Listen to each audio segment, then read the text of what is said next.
What disappears first when history is placed under pressure? The evidence or our willingness to imagine what the evidence once meant?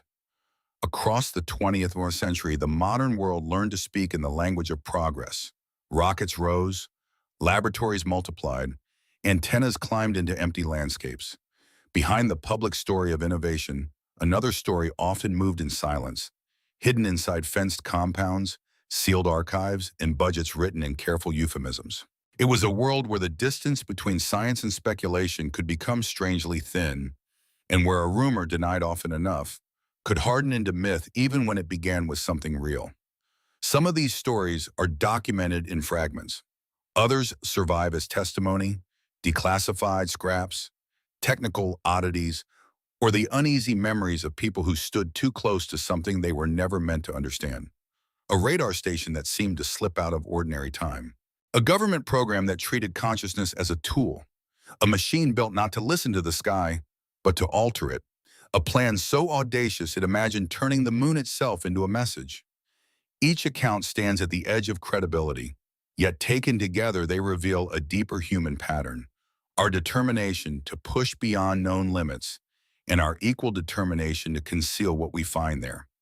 This is not a story about easy certainty, it is about thresholds, about what nations will pursue when fear becomes policy, when curiosity serves power, and when secrecy outlives the emergency that created it. It is also about memory, which is never as stable as we hope. Records can be destroyed, names can be forgotten, but questions have a way of surviving. And so we begin here, in the dim space between archive and rumor, where history does not vanish completely. It lingers like static in the background, asking whether the most important truths are sometimes the ones we were trained not to see. What if a place could slip, for a moment, outside the ordinary map of time? On the eastern edge of Long Island, where wind moves through pine trees and the Atlantic presses against old concrete, Camp Hero still stands with the weary posture of a finished century. Its radar tower rises above the landscape like a relic from an age that believed every mystery could be measured. Families visit the surrounding park now. They walk the trails, look out at the ocean, and pass fences that seem to guard nothing at all. Yet the site has never entirely shed its atmosphere of interruption, as if something there was not simply abandoned, but abruptly silenced. The story that gathered around Camp Hero became known as the Montauk Project. It lives in fragments, whispered testimony, disputed memories, and a persistent claim that the facility hosted experiments in perception, consciousness, and perhaps even time itself. According to those accounts, technicians worked with intense electromagnetic systems designed to amplify thought, distort memory, and push the mind beyond its familiar boundaries. Some witnesses described children used as subjects. Others spoke of hallucinations, psychological manipulation, and episodes of missing time that no official record could explain. None of this has been conclusively proven. Public documentation remains thin, contradictory, or absent altogether. That uncertainty matters. The Montauk story should be approached as a contested borderland between history, rumor, and human need. The need to make sense of places that feel charged with more than architecture. And yet, even skepticism does not entirely erase the unease. Something classified happened at Camp Hero. That much seems clear. The harder question is what kind of experiment leaves behind so little paper and so much psychological residue. Maybe that is why Montauk endures. Not because it offers certainty, but because it embodies a fear unique to the modern age, that the mind itself might become a battlefield, and that the deepest forms of control may leave almost nothing visible behind. Can a human mind reach across distance the way a radio signal crosses the night? In a quiet room in California in the 1970s, a man sat before a blank sheet of paper and a string of numbers. No maps, no photographs, no direct knowledge of the target. Yet from those coordinates, he began to sketch shapes that seemed to belong to a place he had never seen. This was the strange beginning of what later became known as the Stargate program, one of the most unusual chapters in the history of American intelligence. For years, government agencies funded researchers and trained viewers to test a possibility many scientists dismissed outright, that perception might not be confined to the body. The method was called remote viewing. Participants were asked to describe distant buildings, military sites, hostages, and hidden objects using only concentration, intuition, and disciplined mental imagery. Some sessions produced vague impressions, others seemed unsettlingly precise. Sketches reportedly aligned with real locations. Descriptions echoed details later confirmed through conventional means. What kept the program alive was not certainty, but enough apparent success to make walking away feel premature. And so the project continued, moving through code names and bureaucratic corridors, suspended between curiosity and embarrassment. Supporters believed it pointed toward an undeveloped human faculty, something old as myth, yet newly framed by intelligence work. Critics saw pattern recognition, suggestion, and selective memory. Both sides were confronting the same discomforting idea. What if the border between mind and world is more porous than modern life prefers to admit? When the program was publicly closed, the official verdict suggested little practical value. But closure is not always the same as conclusion. Records remained partial. Questions remained alive. The deeper legacy of Stargate may not be whether every claim was true, but whether institutions built on control were willing, even briefly, to gamble on mystery. And if they were, what did they believe they had already seen in the dark beyond ordinary sight? What does it mean to hear the sky not as weather, but as an instrument? In the remote stillness of Alaska, the high-frequency active auroral research program, known as HARP, rose from the landscape with an almost monastic austerity. Rows of antennas stood in geometric order beneath immense weather fronts, as if the ground itself had been taught to speak upward. To most scientists involved, the project was neither mystical nor apocalyptic. It was a research facility built to study the ionosphere, that charged and shifting layer of the atmosphere where solar activity and radio waves meet in fragile conversation. Yet HARP entered public imagination in a very different form. Because it dealt with invisible forces on a planetary scale, it became a vessel for every modern anxiety about hidden systems. People imagined weather manipulation, mind control, seismic interference, and technologies capable of reaching far beyond what officials admitted. Many of those claims lacked evidence and grew in the fertile space where secrecy, complexity, and fear converge. But the fascination did not appear from nowhere. The project really was designed to alter a small region of the ionosphere for study. It really did explore how energy could be directed into the upper atmosphere. And it really did remind people that the line between observation and intervention is not always easy to see from the outside. That ambiguity is where HARP lives in cultural memory. It represents a scientific ambition, both impressive and unsettling. The desire not merely to understand nature, but to interact with it at scale. Even when intentions are modest, the symbolism is enormous.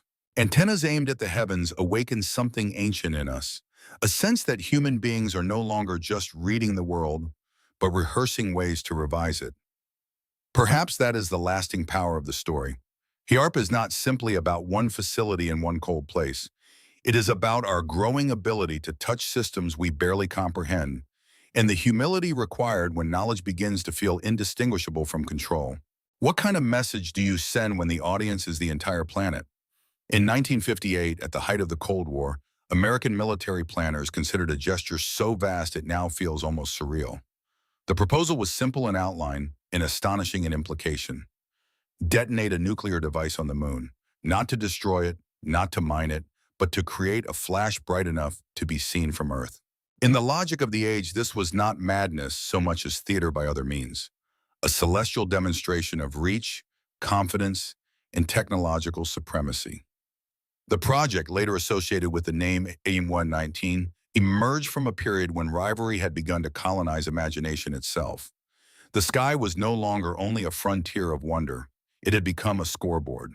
A luminous explosion on the lunar surface would have sent a message to adversaries, allies, and ordinary citizens staring upward from darkened neighborhoods. It would have said that power had grown so large it could write itself across the face of the night. But behind that ambition was another, quieter truth. Scientists involved reportedly saw the plan with mixed feelings. Some recognized its symbolic appeal.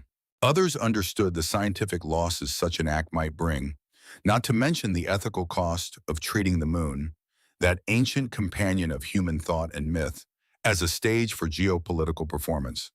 The plan was never carried out. Whether because of technical concerns, public risk, or a late return of restraint, it remained on paper, suspended between possibility and embarrassment. Yet its existence tells us something enduring about the era that conceived it. In moments of fear, nations can begin to mistake spectacle for security. They can confuse the ability to act with the wisdom to refrain. And so A119 survives as more than a canceled military concept. It is a portrait of a civilization so determined to prove its strength that it nearly turned the oldest light in the sky into an argument. What if a war could be fought not by striking the body, but by entering the mind so quietly the target never knew the door had opened? During the Gulf War, soldiers told stories that did not fit the familiar shape of battle. Iraqi troops, dug into defensive positions and armed for a prolonged fight, were said in some cases to surrender with an eerie passivity. There were explanations, of course. Overwhelming force, exhaustion, shattered command structures, psychological collapse. War creates its own weather inside the human nervous system. But alongside those conventional accounts, another possibility began to circulate through military rumor and patent literature alike, a system sometimes described as silent sound. The concept was chilling in its simplicity. Instead of broadcasting commands at audible volume, messages would be embedded within frequencies beneath ordinary conscious perception, not loud enough to register as speech, not obvious enough to trigger resistance. Just a subtle intrusion carried through sound, vibration, or modulated transmission, aimed less at the ear than at the threshold between sensation and thought. In theory, such a system could encourage confusion, compliance, fear, or surrender, while leaving almost no visible trace. Whether it was ever operational in the form later imagined remains uncertain. That uncertainty matters. Stories of secret technology often grow in the shadow cast by real research, and governments have long invested in methods of influence that blur persuasion, intimidation, and psychological design.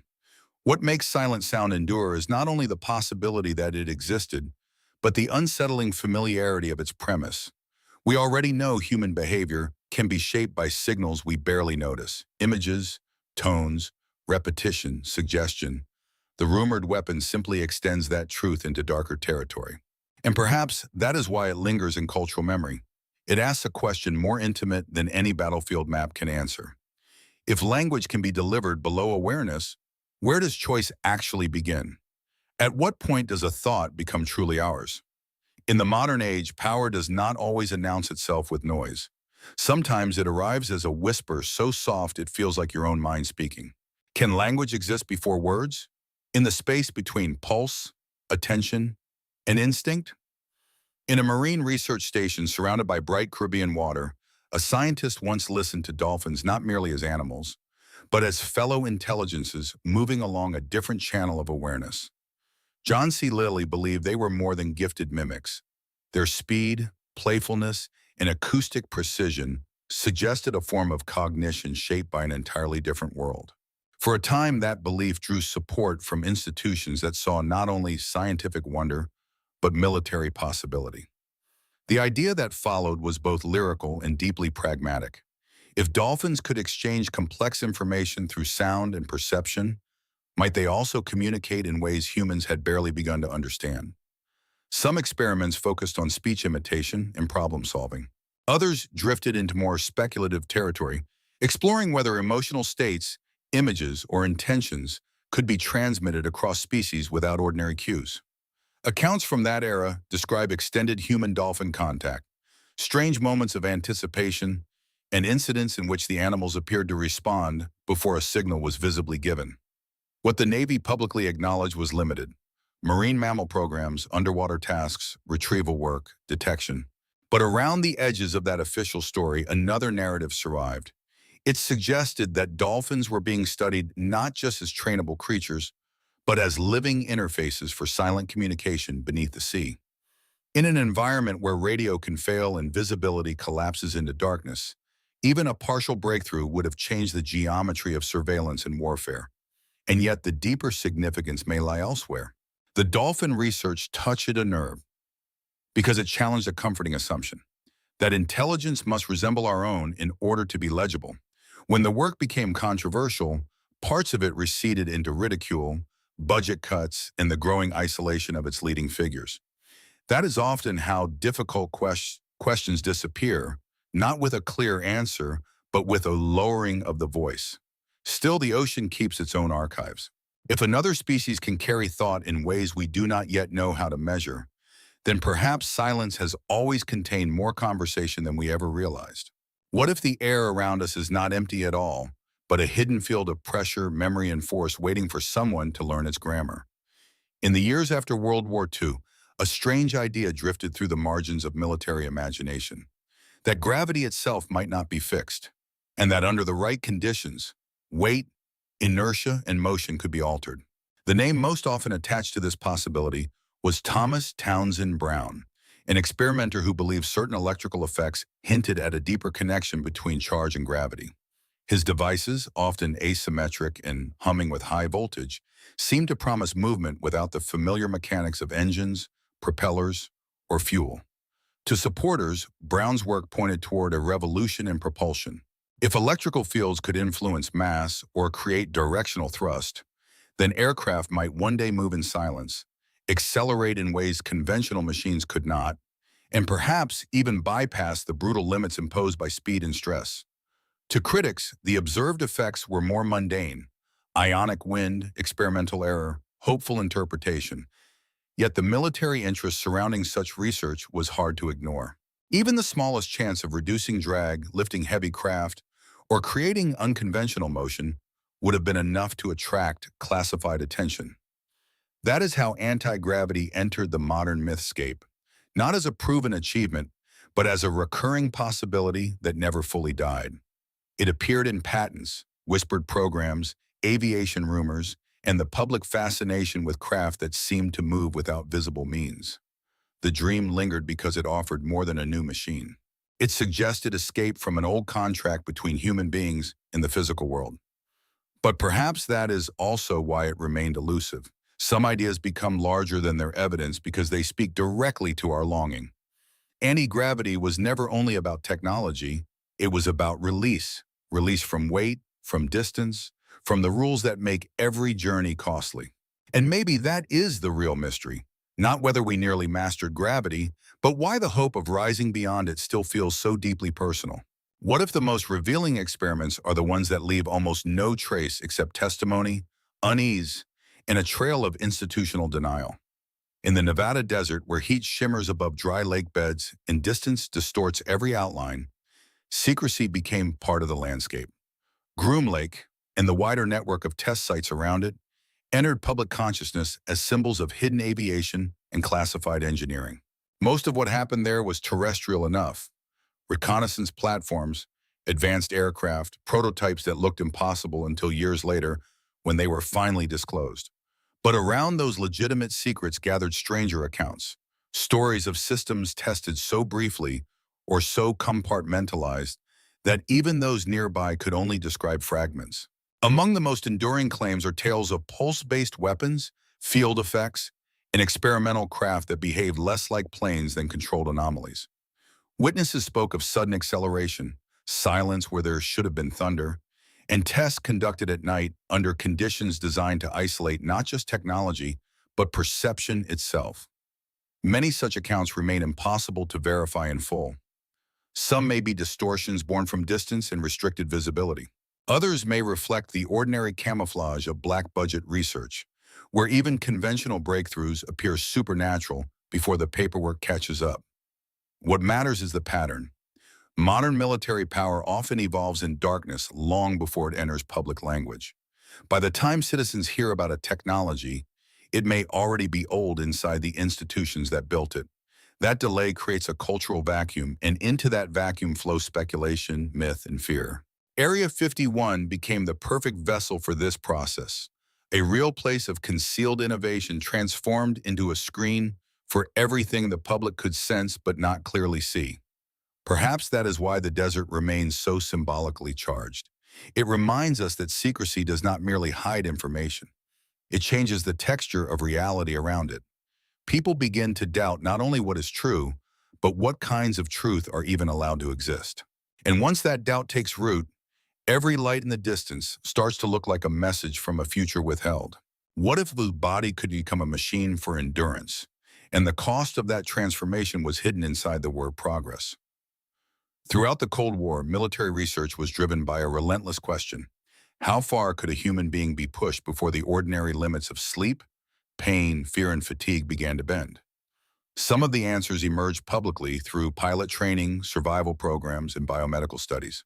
Others remain scattered across less visible experiments involving stimulants, sensory overload, isolation, extreme stress, and attempts to chemically reshape performance under battlefield conditions. The dream was as old as war itself, to build a soldier who could function beyond exhaustion, beyond hesitation, perhaps even beyond trauma. In theory, the goal was efficiency.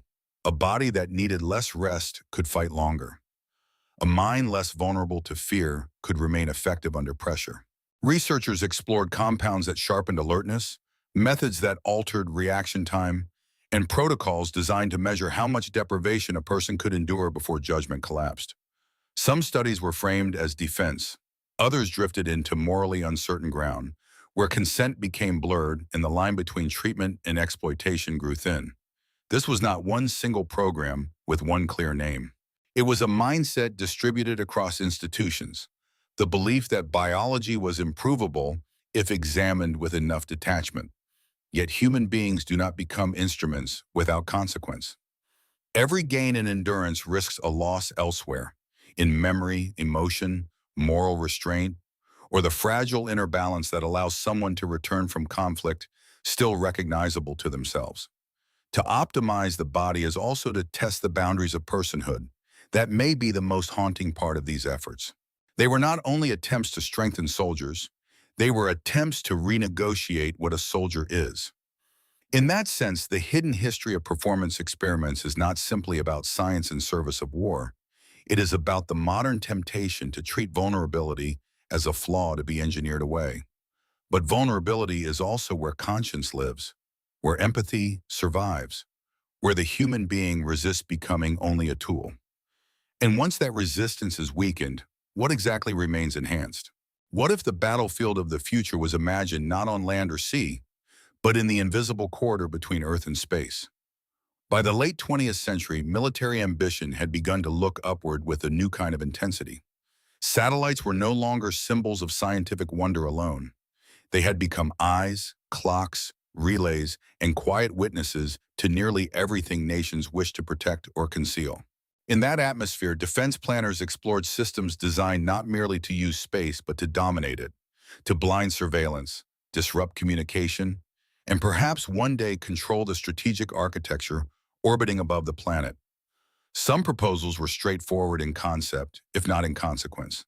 Anti-satellite weapons could disable orbiting hardware and fracture the information networks modern power depended on. Other research moved into stranger territory. Directed energy, electromagnetic interference, and technologies intended to interfere with sensors, targeting systems, or the delicate electronic lifelines linking command to action. Publicly, such work was often framed as deterrence. Quietly, it revealed something deeper. The upper atmosphere and near-Earth orbit had become the newest extension of an old human pattern. Every frontier eventually attracts the logic of conflict. Yet space resists easy militarization in one crucial way. Damage there does not stay contained. Debris circles for years. A single strike can produce a cloud of consequences no border can absorb. To weaponize that domain is to endanger the shared infrastructure on which rivals and civilians alike increasingly depend. In this sense, the dream of orbital control always carried a paradox. The more complete the dominance, the more fragile the whole system becomes. That tension still defines the imagination of secret programs tied to space. Some were likely real, others exaggerated, and many remain hidden behind classified language precise enough to reveal almost nothing. But the symbolism is unmistakable. We brought our oldest instincts into the newest realm. We looked at the stars, then began sketching scenarios of denial, leverage, and attack. And maybe that is the quiet warning inside these erased ambitions. Human beings are capable of extending their reach faster than their wisdom. The sky can inspire reverence, but it can also inherit our fears. The question is whether every new horizon must also become another theater of control. What if some experiments were never erased in any dramatic sense at all, but simply folded so deeply into bureaucracy that they became almost impossible to see? That may be the most realistic shape of disappearance. Not flames in an archive, not a convoy in the night, just a transfer of language from one department to another, from one coding name to the next, from active research to restricted review, until a project no longer appears to exist even as pieces of it continue under altered terms.